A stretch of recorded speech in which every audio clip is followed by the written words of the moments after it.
سهام العدا لأبي الحارث تعود عليك يا معتدي، وظلم الشيوخ له آفة تحوط برأس الظلوم الغوي. علام العداوة والازدراء، علام التهكم يا مولعي، بنشر العلوم أتاك الردى كخفاش صار بيوم مضي. عماه النهار وأنت كذا، عمتك العلوم فلا تهتدي.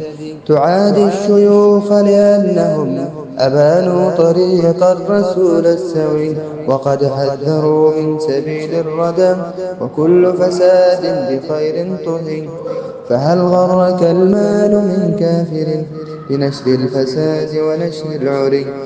منظمة تشتريك بمال وتدفع دفع الحمار الغبي، تنفذ مكر اليهود، فهل لمكر اليهود تكون رضي؟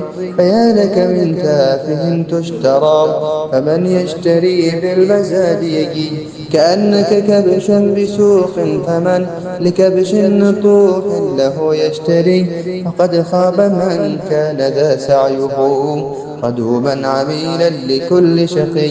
وتب توبة قبل يوم الردى، وثق بالإله الكريم العليم.